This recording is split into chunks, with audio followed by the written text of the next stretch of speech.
is the best Before I tell you entertainment what money can happened at those buy. mansion gates, I need you to do something for Look me. at her, I simply need you to pathetic. stop whatever you Look are at her, she doing thought right she was now and invited. stay right here. Because what you are about to hear is the kind of story that doesn't just start, it ignites. A woman in a faded, rain-soaked delivery uniform stood shivering in front of a gold-plated gate while a group of people in silk and diamonds laughed as they poured a $300 bottle of vintage champagne over her head. They did it for a joke. They did it for their followers. They did it because they thought she was a nobody in a world where only somebodies get to breathe the air inside those walls. And they were wrong. Because watching through a high-definition security feed in a darkened study was a man whose name makes the city's underground tremble. A man who had built a kingdom out of shadows and iron. A man who set down his crystal glass, stood up with a silence that was louder than any scream, and walked toward those gates, not with a weapon, not with a shout, but with the cold, predatory focus of a man who has already decided how this night ends.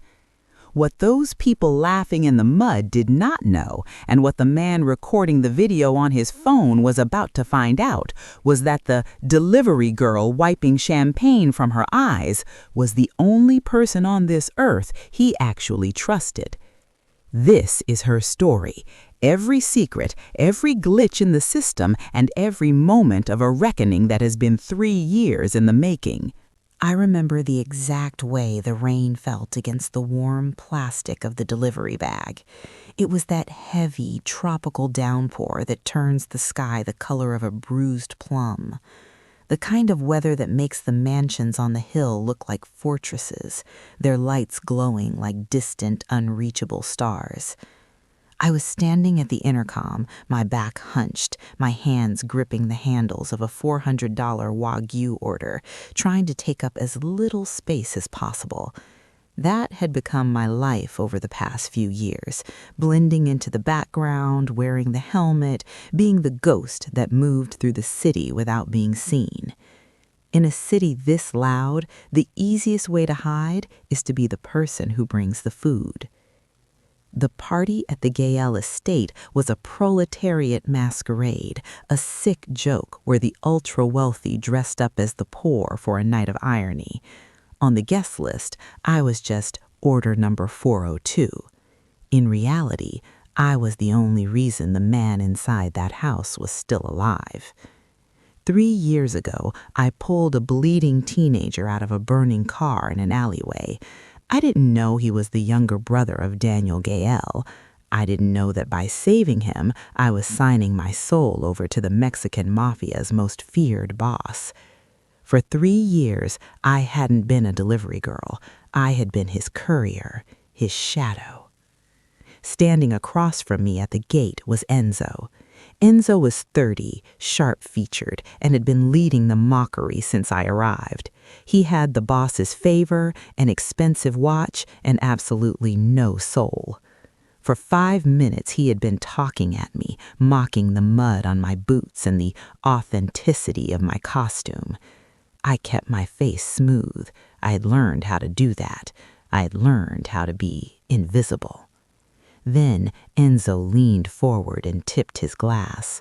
I felt the cold, sticky sting of champagne hit my scalp and run down my neck. I didn't move. I didn't blink. I only heard the click of the electronic lock on the massive iron gates behind him. The gates didn't just open, they hissed. The entire crowd went silent. And without meaning to, my eyes moved toward the tall, dark figure stepping out of the shadows of the foyer. The man who didn't care about the party. The man who didn't care about the masquerade. But I knew, with every nerve in my body, that the man standing there had seen exactly what they just did to me. The humidity in the city always felt like a physical weight, but today it was suffocating. By the time I reached the foothills of the Gael estate, my delivery uniform was a second skin of sweat and grime, plastered to my back by the relentless coastal heat. I had been on my feet for 14 hours. To the people passing me in their climate-controlled SUVs, I was just a blur of faded neon polyester and a scuffed helmet, a motorized ghost delivering high-priced cravings to people who didn't know the meaning of the word hunger. I gripped the handlebars of my scooter, my knuckles white and aching. The $400 bag of Wagyu sliders resting between my feet felt heavier than any lead. It wasn't the food, it was what was hidden beneath the thermal lining. Tucked into a specialized seam was a decrypted hard drive, no larger than a stick of gum, containing the financial signatures of every mole currently draining Daniel Gael's empire from the inside. "Just one more mile, Catherine," I whispered to myself, the wind whipping the stray hairs around my face. "One more mile and Nana gets her surgery. One more mile and we're ghosts for real." Every red light felt like an interrogation. I kept my gaze down, practiced in the art of taking up as little space as possible. If I looked too long at the black sedans idling next to me, I might see the glint of a barrel. If I caught the eye of a beat cop, I might be searched. My heart hammered a frantic rhythm against my ribs, a stark contrast to the steady mechanical hum of the engine. For 3 years I had lived in this tension, the ghost courier who saved the life of a Mafia prince, now carrying the very list that would execute his enemies. I could feel the bruise on my ribs from a run-in with a rival crew's lookout 2 towns back. It throbbed with every pothole I hit, a reminder that my invisibility was wearing thin. The sun was beginning to dip, bleeding a violent, bruised purple across the horizon, casting long, distorted shadows that seemed to reach for me. I was fleeing a life of poverty, but I was doing it by sprinting through a minefield of gold and blood. As the massive, arched iron gates of the Gael mansion finally loomed out of the mist, I felt a cold shiver that had nothing to do with the rain starting to mist the visor of my helmet. I checked the digital clock on my dashboard, 6:58 p.m. I was 2 minutes early. In Daniel's world, being late was a death sentence, but being early was an intrusion. I pulled to a stop at the intercom, the weight of the bag suddenly feeling like an anchor pulling me toward a threshold I knew I might never cross back over. The iron gates didn't groan. They hummed with a precision that cost more than my grandmother's house. As they slid back, I didn't find the stony silence of a Mafia stronghold. Instead, I was met with the jarring, rhythmic pulse of bass and the shrill, artificial laughter of people who had never known a day of labor. The driveway was choked with Italian sports cars, their chassis gleaming like polished beetle shells under the flickering torchlight of the estate. I kept my head down, my boots squelching in the expensive mulch as I navigated the sea of silk and linen. This was the proletariat masquerade. Men in $5,000 suits wore distressed denim vests that cost more than my monthly rent, and women with diamonds at their throats carried designer trash bags as purses. It was a playground of irony, where my actual struggle was their aesthetic. To them, I wasn't a person, I was the ultimate party prop. "Oh, look, the caterer actually sent a real one," a woman chirped, her voice cutting through the humidity like a dull blade. She was wearing a silk headscarf tied like a worker's rag, holding a flute of champagne that trembled with her giggles. I didn't look up. I focused on the weight of the bag in my hand, the hard drive pressing against my palm through the thermal lining. "Stay invisible, Catherine. Just a few more yards." But the path was blocked. Enzo stood at the center of the terrace, surrounded by a court of admirers. He looked at me not with the hunger of a man waiting for food, but with the calculated cruelty of a boy pulling wings off a fly. He had been Daniel's shadow for years, but today there was a new sharpness to his smile, a predatory gleam that suggested he knew exactly how much pressure I could take before I snapped. "The delivery is late, little bird," Enzo said, his voice smooth and dangerous. He checked his gold watch, then looked at the crowd. "And look at the state of her. You're tracking mud onto the marble. Don't you know how to clean yourself before entering a house like this?" A chorus of snickers erupted. Someone nudged me from behind, sending me stumbling toward the center of the circle. My helmet felt like a cage, my breath coming in short, jagged bursts. I could feel the heat of their judgment, the way they looked at my faded uniform with a mixture of pity and disgust. They were the wolves in silk, and I was the lamb who had accidentally wandered into their den with the keys to their destruction hidden in my pocket. Enzo stepped closer, the smell of expensive cologne and malice rolling off him. He reached out not for the bag, but for the strap of my helmet, his fingers lingering near my throat.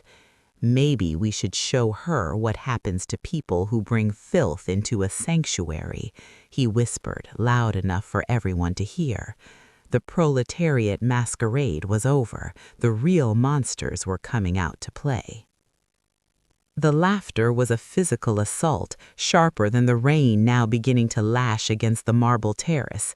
Enzo's fingers remained hovered near my throat. His eyes darted to the smartphone cameras held aloft by his inner circle. They wanted a show.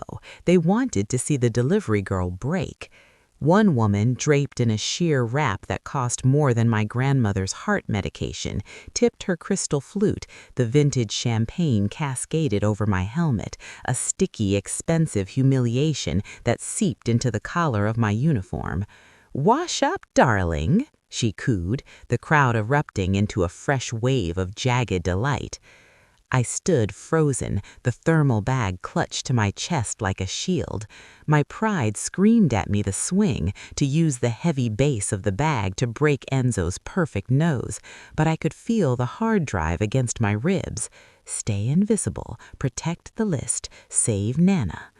I lowered my head, letting the alcohol drip from the visor of my helmet onto my boots. I was a prop in their play, a silent witness to their cruelty.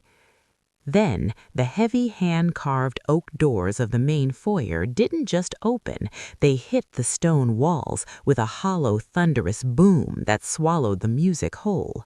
The silence that followed was instantaneous and vacuum-like. It wasn't the silence of a party winding down, it was the silence of a forest when a predator enters the clearing. The bass from the speakers seemed to wither, and the smartphones were lowered, as if the very act of recording was now a capital offense. Daniel Gannell stepped onto the threshold. He didn't wear a costume. He wore a suit of midnight wool that seemed to absorb the light around him, his presence radiating a cold, pressurized authority that made the air feel thin. His gaze didn't flicker to the silk-clad socialites or the expensive cars. It landed directly on me, specifically on the champagne dripping from my sleeve and the mud on my knees. Daniel didn't shout. He didn't have to. He walked down the 3 steps of the portico with a slow, rhythmic gait that made Enzo stumble backward, his hand dropping from my helmet as if it had been burned. The wolves were suddenly nothing more than shivering curs. Daniel stepped inches from me, his shadow falling over me like a shroud. The scent of rain and expensive tobacco replaced the smell of cheap mockery. He reached out a gloved hand, his thumb catching a drop of champagne on my cheek. His eyes, dark and unreadable as the deep ocean, flickered to Enzo, then back to me. In that look, the power dynamic of the entire estate shifted. The nobody at the gate was no longer alone. "Catherine," he said, his voice a low, gravelly vibration that sent a tremor through the crowd. He didn't look at the bag, he looked at my eyes. And in the absolute terrifying stillness of the night, I knew the masquerade was officially over. Daniel's silence was a physical weight, pressing the air out of the lungs of everyone standing on that terrace. He didn't look at the crowd, he looked through them, as if they were nothing more than glass ornaments he was considering shattering. The woman who had poured the champagne was suddenly very busy trying to hide her crystal flute behind her back, her hand shaking so violently the glass clinked against her diamond rings. "Enzo," Daniel said, his voice deceptively soft, yet it carried to the furthest edge of the driveway. Enzo stepped forward, his face a sickly shade of gray. "Boss, we were it was a joke for the party. She's just the delivery." "She is a guest of this house," Daniel interrupted, the words cutting through the humid air like a guillotine. "And you have treated her like garbage on my doorstep." Daniel reached into the inner pocket of his charcoal blazer and pulled out a thick, leather-bound clip of high-denomination bills. He didn't count them. He simply peeled off a stack that looked like a small fortune and held it out toward Enzo.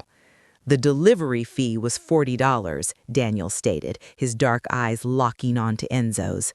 "The rest is for the dry cleaning and for the inconvenience of having to breathe the same air as you tonight. Hand it to her. On your knees." A collective gasp rippled through the socialites. Enzo froze, his pride warring with the primal terror of the man standing before him. Daniel didn't repeat himself. He merely tilted his head, a microscopic movement that signaled the end of his patience. Slowly, agonizingly, Enzo sank into the wet mud of the garden path, his expensive Italian trousers soaking up the filth he had mocked me for. He held the money out with a trembling hand, his gaze fixed on my boots.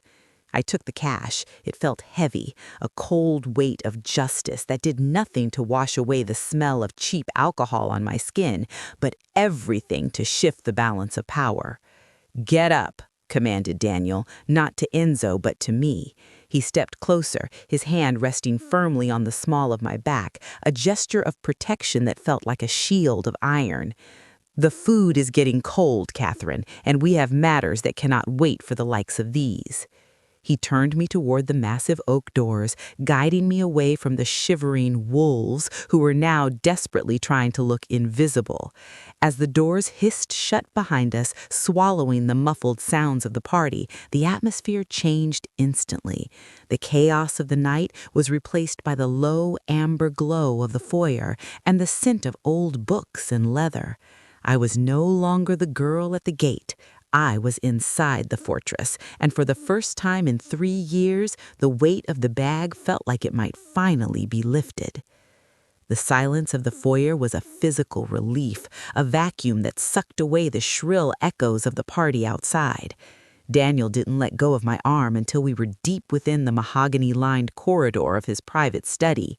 He moved with a predatory grace, his presence filling the room as he bypassed the ornate desk and went straight to a hidden wall panel. With a soft chime, a sophisticated terminal flared to life, casting a cold blue glow over his sharp features. "The bag, Catherine," he said, his voice dropping the public performance of authority for something more intimate, more weary. I set the heavy thermal carrier on the leather-topped desk. My hands were still shaking, a delayed reaction to the adrenaline and the cold champagne still dampening my hair. I didn't reach for the Wagyu slider sitting on top. Instead, I slid my fingers into the secret lining, my nails catching on the jagged edge of the encrypted drive. When I pulled it out, the small piece of plastic looked insignificant against the backdrop of Daniel's empire, but we both knew it was the only thing keeping the roof from collapsing. Daniel took the drive from me, his fingers brushing mine. For a second, his touch lingered, a rare crack in the armor of the man known as the executioner of the North. "You shouldn't have had to endure that out there," he murmured, his eyes fixed on the drive. "Enzo is getting bold. He thinks because you wear a uniform you are a ghost he can trample." "I am a ghost, Daniel," I replied, my voice raspy. "That's why this works. That's why I'm the only one who could get this past the perimeter." He looked at me then, his gaze softening in a way that would have terrified his lieutenants. "3 years ago, you weren't a ghost. You were just a girl with a tire iron and a heart too big for your own safety." The memory surfaced unbidden. The smell of burning rubber, the hiss of a ruptured radiator, and Daniel's younger brother Mateo pinned under the steering wheel while a rival cruise van screeched toward the wreckage.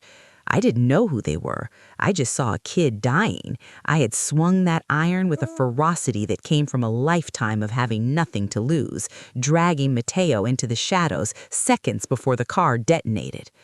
"I didn't save a mafia prince," I said quietly. "I saved a kid." "And in doing so, you saved me," Daniel countered. He slotted the drive into the terminal. "Mateo is the only blood I have left. You've been paying his debt ever since, Catherine. But tonight, this list, it ends the debt. Once I verify these names, you and your grandmother are off the grid. No more deliveries, no more uniforms." The screen began to scroll through thousands of lines of encrypted code. I watched the reflection of the data dancing in Daniel's dark eyes. We were so close. The ghost courier was minutes from finally becoming a memory, but as the progress bar hit 40%, a sharp, rhythmic pulsing of red light began to bleed through the edges of the monitor. Daniel's jaw tightened. He didn't have to say it. The drive wasn't just a list, it was a trigger, and we were already out of time. The terminal hummed, a low-frequency vibration that seemed to sync with the frantic thrumming in my chest. Data cascaded down the screen in neon ribbons, shell companies, offshore accounts, and names that would turn Daniel's empire into a graveyard by morning. He leaned in, his silhouette sharp against the blue light, his focus entirely consumed by the digital betrayal. 45%, he murmured, his thumb tracing the edge of the mahogany desk. "A few more minutes, Catherine, and you're free."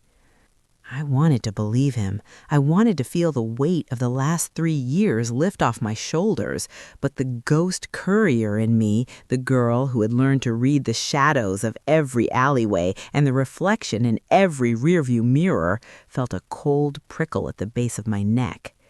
The air in the study had gone unnaturally still. Outside, the muffled bass of the party had stopped, replaced by the rhythmic drumming of the rain against the bulletproof glass of the arched window. I turned my head slightly, my eyes scanning the darkened garden beyond the glass. The proletariat masquerade was a sea of abandoned champagne flutes and discarded silk. And then I saw it. A tiny, microscopic needle of crimson light. It didn't flicker. It didn't waver. It danced across the rain-streaked glass before leaping into the room, a lethal spark of red that settled directly over the center of Daniel's heart. "Daniel!" The word tore from my throat before I could think.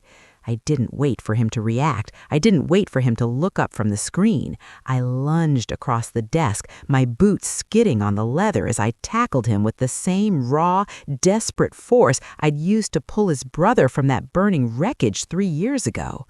We hit the floor just as the arched window shattered. It wasn't a loud explosion, it was a surgical crack, the sound of suppressed death punching through reinforced glass. A shard of crystal sliced across my shoulder, a hot sting that I barely felt over the roar of adrenaline. Above us, the computer monitor erupted in a spray of sparks and glass, the progress bar frozen forever at 48%. The room plunged into darkness. The only light now came from the frantic, sweeping red beams of multiple snipers searching for their mark through the ruined window. "They're inside the perimeter," Daniel hissed, his hand gripping my arm in the dark, his voice a low, lethal growl. "Not just inside," I whispered, my hand finding the heavy metal base of the Wagyu delivery bag on the floor. They were invited. The trap hadn't been the party. The trap had been the delivery. And as the heavy thud of tactical boots echoed in the corridor outside, I realized the ghost was the only one who knew the way out of the dark. The darkness in the study wasn't empty. It was pressurized, thick with the scent of ozone and the metallic tang of blood. Daniel's grip on my arm was like a vice, a silent anchor in the chaos. Above us, the red laser sights danced like angry fireflies against the mahogany bookshelves, searching for a heart that was no longer where they expected it to be. "The back elevator is compromised," Daniel breathed, his voice a low vibration against my ear. "Enzo knows the security codes. He's already isolated this floor." "He knows your codes, Daniel," I whispered, my fingers tightening around the heavy strap of my delivery bag. "But he doesn't know the service shafts. He doesn't know how the help moves through this house." For 3 years, I had mapped this fortress not as a guest, but as a ghost. I knew which floorboards groaned under the weight of a man and which service doors had latches that could be tripped with a credit card. To Enzo and his mercenaries, these hallways were a battlefield of marble and grand design. To me, they were a series of interconnected veins. We stayed low, crawling beneath the line of the shattered window. I guided Daniel toward the back of the study, where a floor-to-ceiling mirror hid the narrow passage used by the cleaning staff. I pressed a recessed lever, and the glass swung inward with a ghostly hiss. The air in the shaft was cool and smelled of industrial lemon and dust. As I led him through the narrow, lightless artery of the house, I could hear the heavy, rhythmic thud of tactical boots on the marble just inches away, separated by a thin layer of lath and plaster. They were shouting orders, their voices tight with the frustration of losing their prize. They were looking for a king and his courier, but they were being hunted by a ghost. I stopped at a ventilation grate overlooking the grand kitchen. Below us, 3 of Enzo's men were sweeping the room, their rifle lights cutting through the steam of abandoned stovetops. They moved with a military precision that confirmed my worst fear. These weren't just disgruntled street soldiers, they were professionals. I reached into my bag, pulling out a small, high-intensity flare I kept for roadside emergencies. I didn't light it. Instead, I waited for the lead gunman to pass directly beneath the vent. With a silent prayer to whatever god looks after delivery girls, I kicked the grate. The heavy iron mesh took him in the temple, and before his companions could scream, I dropped through the hole like a shadow. I didn't use a gun. I used the momentum of the fall and the heavy steel-toed boots that had carried me through 1,000 rainstorms. I hit the second man's chest, the air leaving his lungs in a wet wheeze, while Daniel, dropping behind me with the grace of a panther, silenced the third before he could even raise his weapon. In the flickering emergency lights of the kitchen, Daniel looked at me, a streak of soot across his cheek and a predatory gleam in his eyes. I wasn't the girl in the faded uniform anymore. I was the navigator of his survival. "The back garage is 2 levels down," I said, wiping the sweat from my eyes. "Follow my lead. Stay in the shadows." The garage was a cavern of concrete and cold neon, smelling of premium gasoline and treachery. We moved through the rows of armored SUVs like smoke, our footsteps muffled by the puddles of oil and rainwater. At the center of the bay, standing beside the matte black sedan that usually carried Daniel to his wars, stood Enzo. He wasn't hiding anymore. He held a high-caliber handgun in one hand and a tablet in the other, his face illuminated by the flickering data of the stolen drive. "You're late for your own funeral, Daniel," Enzo called out, his voice echoing off the high ceilings. "I've already bypassed the encryption. The cartel is already bidding on your head. By morning, there won't be a stone left of this empire." Daniel stepped out from behind a pillar, his presence so commanding it seemed to pull the very light toward him. I followed a half step behind, the weight of the delivery bag still in my hand, no longer a burden but a testament to how far we had come. "You always lacked patience, Enzo," Daniel said, his voice a low, terrifying rumble, "and you always underestimated the people who actually keep this world running." Enzo laughed, a jagged, desperate sound. "The girl? You're lecturing me about a delivery girl? She's a cockroach, Daniel, a parasite living off the crumbs of your brother's gratitude. I should have ended her at the gate." The girl at the gate is the only reason you're still breathing to say those words, I said, stepping into the light. My voice didn't shake. The uniform was torn, my shoulder was bleeding, and my hair was matted with champagne and soot, but I had never felt more visible. I didn't just deliver the drive, Enzo. I delivered the bait. Enzo's thumb froze over the tablet. His eyes darted to the screen, where the scrolling names suddenly began to disintegrate into strings of corrupted code. A digital glitch, a ghost in the machine, began to eat through his progress. The drive wasn't 48% complete when the window broke. It was already done. Catherine switched the drives the moment the champagne hit her face at the gate. While you were busy mocking her boots, she was handing me the real list. What you have in your hand is a tracker. It didn't send data to the cartel, it sent your location to my cleanup crew. The color drained from Enzo's face. He raised his weapon, but Daniel was faster. He didn't fire a gun. He simply closed the distance with a brutal, efficient strike that sent Enzo's weapon clattering across the concrete. Daniel gripped Enzo by the throat, hoisting him against the cold steel of the sedan. "You owe a debt, Enzo," Daniel whispered into his ear. "Not to me, to her." Daniel looked back at me, a silent question in his eyes. For 3 years I had been the ghost, the silent observer of his violence. But as I looked at Enzo, the man who would have murdered my grandmother for a seat at a table he didn't build, I realized I was finished being invisible. "Take him," I said, my voice cold and final. "I have a flight to catch." The hum of the jet engines was a low, meditative purr, a far cry from the frantic rattle of my delivery scooter. I sat deep in a cream leather seat that felt like a cloud, my hands, clean for the first time in years, folded loosely in my lap. I wasn't trying to take up less space anymore. I was simply breathing, letting the pressurized air of the cabin wash over the fading ache in my shoulder. Beside me, Nana was fast asleep, her head resting against a silk pillow, her breathing steady and rhythmic. The doctors Daniel had provided were waiting for us at the landing strip in Switzerland. The debt was settled. The ghost had finally earned her rest. I looked out the arched window of the cabin. The sky was a violent, beautiful masterpiece of bruised orange and soft pink, the sun dipping below the horizon in a final silent flare of gold.